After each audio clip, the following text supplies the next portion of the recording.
নমস্কার প্রিয় দর্শক, ক্যালকাটা ডায়ালগস থেকে মনোজ দাসের প্রীতি ও শুভেচ্ছা নেবেন। আজ 6ই এপ্রিল সকালে বাংলাদেশের সেনাপ্রধান জেনারেল ওয়াকারুজ্জামান তিনি বিদেশ সফরে গেছেন। তার এই বিদেশ সফর এর আগে আমরা জানি যে তিনি বিদেশ সফর এর আগে দুবার করেছেন। একবার তিনি ক্ষমতায় বসার পর একবার তিনি আমেরিকায় গেছিলেন, ইউএসএ, সেখান থেকে কানাডা গেছিলেন, কানাডা থেকে ফিরে আসেন। তারপর আর একবার এই মাসখানেক আগে তিনি গেছেন আমাদের সেন্ট্রাল আফ্রিকায়, সেখানে গিয়েছিলেন। সেখান থেকে তিনি আবার ফিরে আসেন, সম্ভবত 7ই মার্চ তারিখে তিনি ফিরে এসেছিলেন দেশে। এবার তার এই যে সফরটি হতে যাচ্ছে, এটি 3 নম্বর সফর। এটা কোথায় যাচ্ছেন? এটা প্রথমে ভাবা গিয়েছিল যে বাংলাদেশের সাথে যাদের এখন খুব বড় আত্মিক সম্পর্ক তৈরি হচ্ছে, সেই আত্মিক সম্পর্ক যেখানে তৈরি হচ্ছে, এক পাকিস্তান এবং 2 চীন, এই দুটো জায়গার, এই দুটো দেশের কোনো একটাতে হয়তো যাবেন তিনি। বিশেষত কয়েকদিন আগে চীন থেকে ঘুরে এসেছেন বাংলাদেশের প্রধান উপদেষ্টা জনাব ডক্টর মোহাম্মদ ইউনুস, এবং এ খবরও পাওয়া যাচ্ছে কয়েকদিনের মধ্যে পাকিস্তান থেকে সেখানকার উপপ্রধানমন্ত্রী তিনিও এবং তারও সাথে সেখানকার পাকিস্তানের বড় একটা দল তারা আসছেন সরকারিভাবে বাংলাদেশ সফর করতে। এই পরিস্থিতিতে ভাবা গিয়েছিল যে হয়তো আমাদের ওয়াকারুজ্জামান সাহেব তিনি চীন অথবা পাকিস্তান এই দুটো জায়গার কোনোটাতে যাবেন। বিশেষত এই 2 দেশের সঙ্গে বাংলাদেশের নতুন প্রণয় সম্পর্ক খুব ভালোভাবে যেখানে তৈরি হতে চলেছে এবং অনেকটা হয়ে গেছে ইতিমধ্যে। কিন্তু দেখা যাচ্ছে তিনি এই 2 দেশের কোনো জায়গায় যাচ্ছেন না, তিনি ভারতেও আসছেন না, তিনি যাচ্ছেন রাশিয়াতে এবং ক্রোয়েশিয়াতে। রাশিয়া, আপনারা জানেন যে রাশিয়া এমন একটা দেশ যার কিছুটা এশিয়ার মধ্যেও আছে, আবার ইউরোপের মধ্যেও আছে। আর ক্রোয়েশিয়া হচ্ছে এমন জায়গা যেটা হচ্ছে পুরোপুরি ইউরোপের মধ্যে রয়েছে। ক্রোয়েশিয়া ছোট্ট একটা দেশ, কিন্তু এই 2 দেশে যাওয়ার 6 তারিখ থেকে 10 তারিখ পর্যন্ত আমাদের যে ওয়াকারুজ্জামান সাহেব তিনি থাকবেন রাশিয়াতে, এবং 10 তারিখে তিনি যাবেন ক্রোয়েশিয়াতে। ক্রোয়েশিয়ার থেকে তিনি দেশে ফিরে আসবেন 12 তারিখে। এই সফর থেকে দুটো জিনিস কিন্তু অনুধাবনযোগ্য। এক হচ্ছে বাংলাদেশের সেনার মধ্যে ওয়াকারুজ্জামান তার গ্রিপ, তার মুঠি এত শক্ত করে রেখে দিয়েছেন যাতে তিনি এই সময়ে, পার্টিকুলারলি আমরা যখন চারদিকে যখন শুনতে পাচ্ছি যে বাংলাদেশ সেনার মধ্যে একটা গোষ্ঠী দ্বন্দ্ব এবং পাকিস্তানপন্থী ইত্যাদি ব্যাপারগুলো খুব বেড়ে গেছে, সেই সময়ও তিনি দেশ ছেড়ে 1-2 দিনের জন্য নয়, 7 দিনের জন্য প্রায় 6 তারিখে যাচ্ছেন, 12 তারিখে ফিরছেন। এই সময় তিনি যাচ্ছেন বিদেশ সফরে। তার মানে এখানে, কারণ যে দেশগুলোতে এই সেনাবাহিনীর মধ্যে সামরিক অভ্যুত্থান, বাংলাদেশে আপনারা জানেন যে বাংলাদেশে এটা নতুন কোনো ব্যাপার নয়। নতুন কোনো ব্যাপার নয় বলেই দেশ বিদেশের সবার একটা নজর থাকছে যে এই পরিস্থিতিতে তিনি যে চলে যাচ্ছেন দেশ ছেড়ে, তাতে তার সিংহাসন, মানে তার যে আসনটা, অর্থাৎ তিনি জেনারেল আর্মি চিফ, সেটা কি টলমল করছে? আমার মনে হয় টলমল যদি করত তাহলে এই অবস্থায় তিনি যেতেন না। তা মানে এটা একটাই পরিষ্কার, তার যে গ্রিপ, যে মুঠোটা, সেটা কিন্তু আর্মির ওপরে খুব শক্ত করে আছে, যার জন্য তিনি দেশ ছেড়ে বাইরে যাবার কথা ভাবতে পেরেছেন। তাহলে এই ব্যাপারটা একটা পরিষ্কার ব্যাপার। দ্বিতীয় ব্যাপার, তিনি কেন চীনে কিংবা পাকিস্তানে না গিয়ে, বিশেষত চীনে না গিয়ে তিনি কেন এই সময়ে তিনি যাচ্ছেন রাশিয়াতে? রাশিয়াতে যাওয়ার কারণটা কি? আমরা যেটা শুনতে পাচ্ছি, রাশিয়াতে, দেখুন রাশিয়া এই মুহূর্তে যে সমর সম্ভার বিক্রি, তাদের যে যুদ্ধ অস্ত্র বিক্রি সেটা করে। ভারত যেমন রাশিয়ার কাছ থেকে প্রচুর যুদ্ধ অস্ত্র কেনে, কিন্তু বাংলাদেশ আজ পর্যন্ত এখনো পর্যন্ত রাশিয়ার কাছ থেকে কোনো যুদ্ধ অস্ত্র কেনেনি।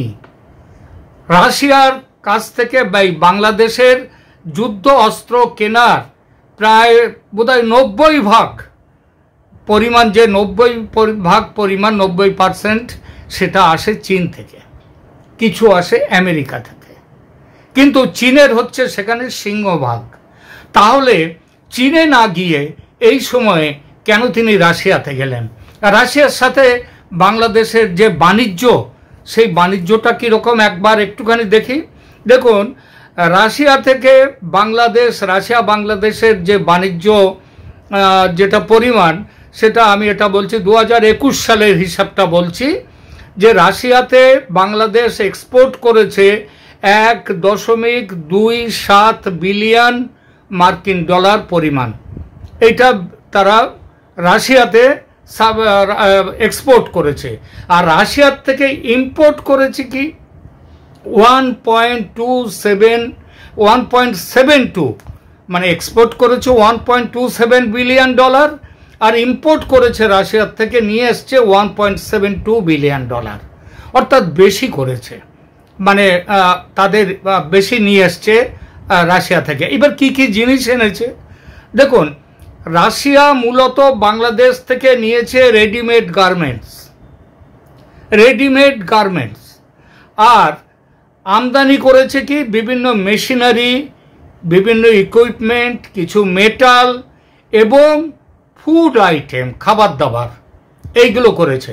তাহলে কি রাশিয়াতে আজকে যেভাবে আমেরিকা ট্যারিফ বাড়িয়ে দিয়েছে, 37% ট্যারিফ শুল্ক দিয়েছে বাংলাদেশের ওপরে, তাহলে কি রাশিয়াতে যাতে আমেরিকার একটা বিকল্প বাজার, বাংলাদেশের মূল শিল্প হচ্ছে পোশাক রপ্তানি, সেই পোশাক রপ্তানির একটা নতুন কেন্দ্র এটা আরও বাড়াবার জন্যে, যেটা আমেরিকায় যেত তার পরিবর্তে একটা বাজার দেখবার জন্যে কি রাশিয়ার কাছে গেছেন?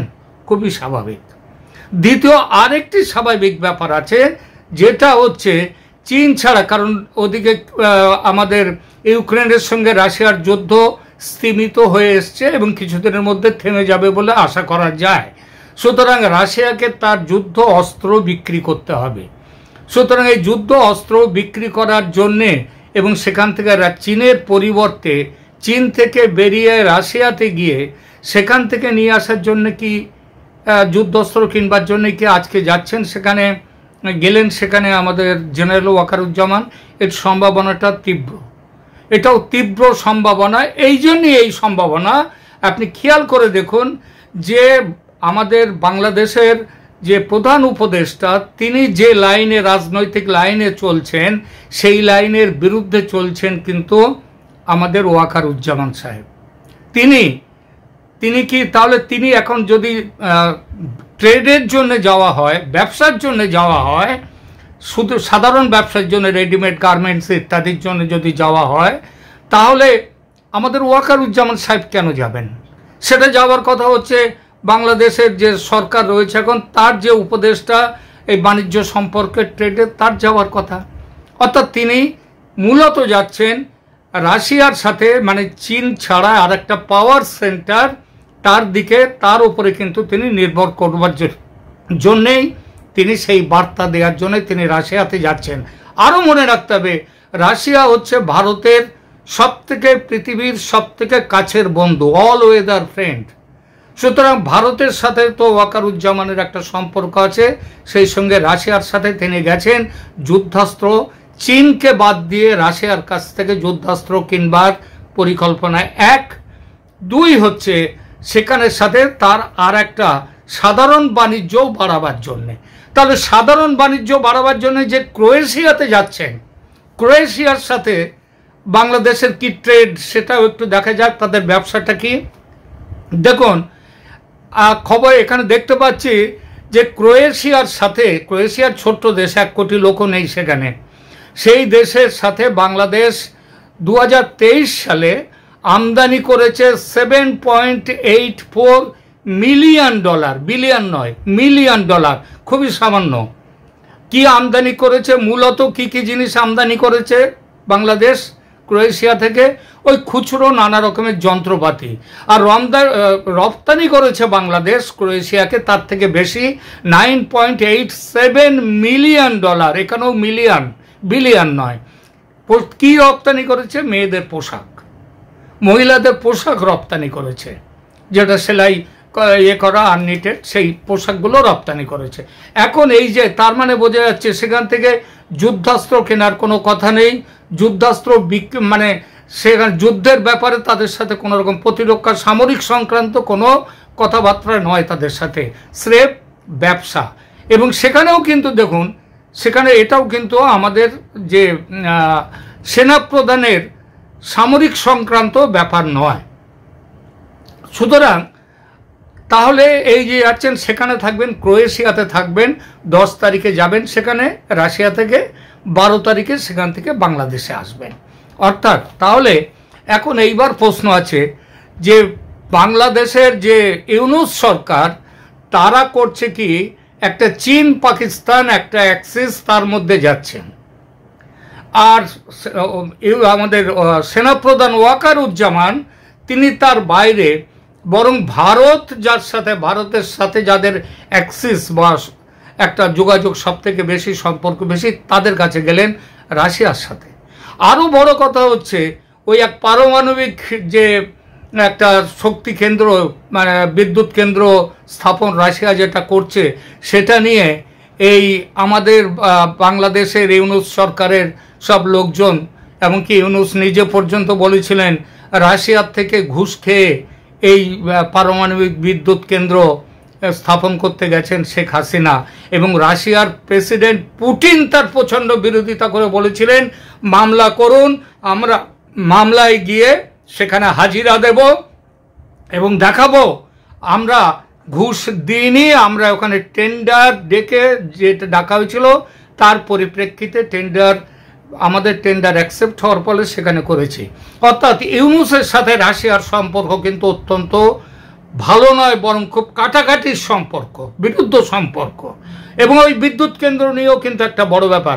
আপনারা কি এর মধ্যে ইতিমধ্যে কোনো দিন ইউনূসের কাছ থেকে ওই বিদ্যুৎ কেন্দ্র নিয়ে ঘুষ খাওয়া নিয়ে শেখ হাসিনা এবং ওই টিউলিপ, জয়, এরা সব ঘুষ খেয়ে নিয়েছিল বলে যে সমালোচনা করেছিলেন, তার বিরুদ্ধে বলেছিলেন, সেইটা নিয়ে যখন বলেছিলেন ইউনূস, রাশিয়ার পুতিন প্রেসিডেন্ট তার বিরোধিতা করেছিলেন। তারপর থেকে আর একটি কথা রাশিয়া সম্পর্কে ইউনূস বলেন না। তো এই পরিস্থিতিতে আজকে এই যে যাচ্ছেন আমাদের ওয়াকারুজ্জামান রাশিয়া এবং ক্রোয়েশিয়া সফরে, সেখান থেকে আরও একটি প্রশ্ন, আরও একটি উত্তর, একটা সম্ভাবনা বেরিয়ে আসে যে খুব শীঘ্রই কি এই অসামরিক সরকার, ইউনূস সরকারকে হটিয়ে সামরিক শাসন জারি হতে চলেছে। তার জন্যে তিনি রাশিয়াতে গিয়েও কথাবার্তা বলে আসছেন। এই যে ব্যাপারগুলো, এটা কিন্তু অস্বীকার করা যায় না। ভারতের সাথে তো ওয়াকারুজ্জামানের নিয়মিত কথাবার্তা হয় এবং সেখানে এই ইউনূস সরকারকে হটিয়ে দেওয়ার ব্যাপারে সমস্ত রকম কথা বলা আছে। তারপর এই যে রাশিয়া যাওয়াটা, এটার পেছনেও কিন্তু এই ইঙ্গিত, এই সংকেত, একটা বড় সংকেত আসে। সুতরাং আমরা এই ব্যাপারটা আমরা মাথায় রাখলে, আজকে হঠাৎ কেন রাশিয়া এবং ক্রোয়েশিয়াতে গেলেন আমাদের জেনারেল ওয়াকারুজ্জামান, তার একটা কারণ খুঁজে পাওয়া যায়। আপাতত যখনই যা হবে আমরা আপনাদেরকে জানাবো। আপাতত এখানেই রাখছি। ভালো থাকবেন, ধন্যবাদ।